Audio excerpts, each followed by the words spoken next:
Hey, it's Anne-Marie with Speak Confident English. This is exactly where you want to be every week to get the confidence you want for your life and work in English. As I often tell my students, when you begin to advance your English skills, it's important to also fine-tune the little things. To fine-tune something means to make small changes or adjustments in order to improve or to do something exactly right. And that's exactly what we want to do with your English grammar skills. Today, we're going to fine-tune your ability to use two commonly confused words in English, less and fewer. Less and fewer both mean the opposite of the word more. Because of their similar meaning and the fact that they're used in similar ways, the result is that they are easily confused and it increases the likelihood of making mistakes when using them. For example, in this sentence, which word should I use? I know you want to make less or fewer mistakes in English. If you're not sure, you definitely will be sure by the end of this lesson today. In today's Confident English lesson, we're going to do three things. Number one, you're going to learn a general rule of thumb to follow for deciding whether to use less or fewer.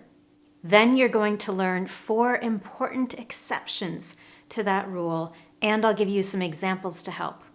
And then finally, we're going to end with some tips for you to not only learn how to use less and fewer correctly, but also remember it and use it automatically without thinking when you're having conversations in English. So be sure to stick with me to the end.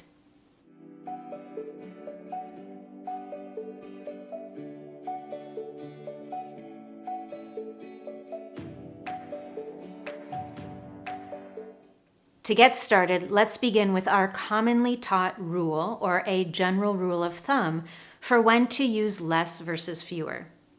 Understanding this particular rule also requires an understanding of count versus non-count nouns. Think back to when you first started to learn English. Do you remember some examples of count versus non-count nouns? A count noun, of course, is something that I can count. For example, 1 pen, 2 pens, and 3 pens. When we have more than one of something, we add an S to indicate that it's plural and we can count it. But with words like information, water, milk, advice, we can't count them. And what that means is I can't say something like, I have 2 informations for you. That just doesn't work for us in English. Instead, when I talk about a word like information, I can say I have some important information for you, or I have 2 pieces of important information for you. In that second example, I can use the number 2 because I've added those words pieces of, and the word piece is a countable noun. I can have 1 piece of information, 2 pieces, 3 pieces, and so on. If you want to see an extended list of common count and non-count nouns that you can practice with in English, I have those available for you in my online lesson at the Speak Confident English website. I'll share a link directly to that lesson in the notes below the video. But now that we have our general understanding of count versus non-count nouns, let's talk about the rule of thumb that we have for when you should use less versus fewer in English. In short, fewer is used with count nouns and less is used with non-count nouns. But let's take a look at some examples to clarify that rule and make sure that you're using these words correctly when you communicate in English. Here are 3 common count nouns in English: tourists, cars, and mistakes. Again, notice I'm using the S to make those words plural. And here are 3 example sentences highlighting how we use fewer with those count nouns. During the winter months, there are fewer tourists here in DC. With improved public transportation options, there are fewer cars on the road, and that definitely means less traffic as well. Understanding how we use less and fewer in English correctly will result in fewer mistakes. Now that we have our examples with count nouns, let's look at how we use less with non-count nouns. And here are 3 common examples. We're going to use the words light, salt, and stress. The winter months, at least for me, are really tough because there is less sunlight and the nights are much longer. The doctor said he needs to eat less salt. In an effort to have less stress in my life, I'm developing a meditation practice. Before we go on to talking about the exceptions to that general rule, I want you to practice. I've given you 6 common count and non-count nouns. Use those same words and try creating your own example sentences using the words less and fewer. You can share your examples with me in the comments section below. And now let's talk about those exceptions. Of course, there are exceptions to this rule on using less versus fewer in English. We love breaking our own rules. And I know that sometimes makes learning the language frustrating, but it also keeps you on your toes and makes the language kind of fun, right? Thankfully, when it comes to these exceptions, there are just 4 general categories to remember. When we use nouns related to distance, money, time or weight, or statistical information, we use less, even if the noun is countable. For example, if I'm talking about distance, I might be talking about miles or kilometers or meters. All of those are countable, but we're more likely to use the word less. To illustrate all of this, I have 6 example sentences to help you.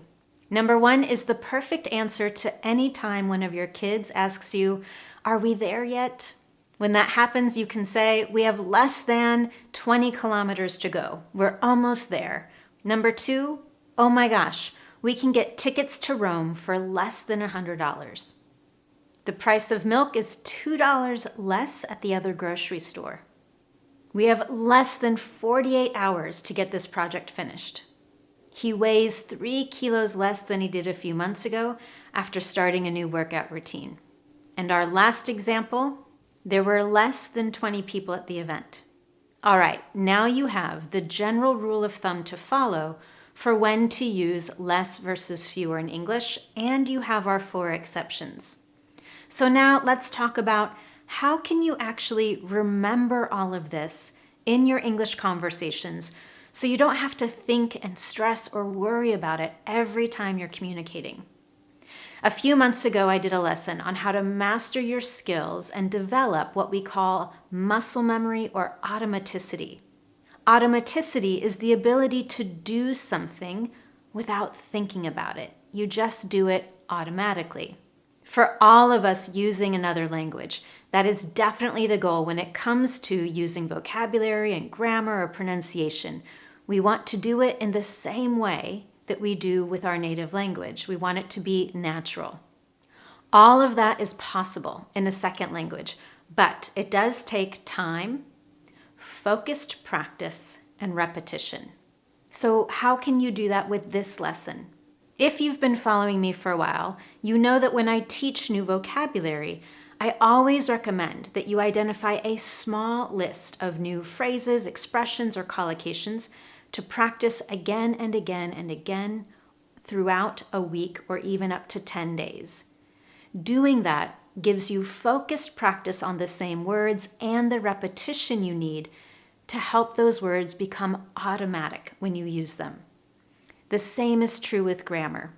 If you've developed a daily English habit, focusing on practicing a specific skill for 5, 10, or maybe 15 minutes a day, take the next week to focus on this one area. Every day, practice using fewer and less, and give yourself the opportunity to repeat, to build that muscle memory with your language skills.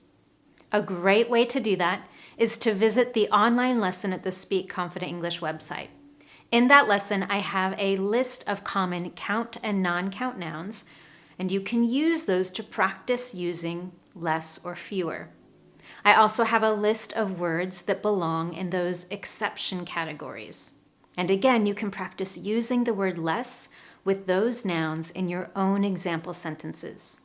Doing that consistently for a week gives you the time, focused practice, and repetition you need to use these words, less and fewer, correctly in your English conversation and writing without thinking about it or worrying about it too much. And that is always our goal. If you found today's lesson useful to you, I would love to know. And you can tell me in a few simple ways. Number one, give this lesson a thumbs up on YouTube, and while you're doing it, make sure that you also subscribe to this channel so you never miss one of my Confident English lessons. Number two, go to the online lesson at the Speak Confident English website and practice with me there. Share your examples in the comment section. And finally, you can also share this lesson with friends, coworkers, or family members who are also working to perfect their English skills. You can do that by sharing it on Facebook or sending it directly by email. With that, thank you so much for joining me, and I look forward to seeing you next time for your Confident English lesson.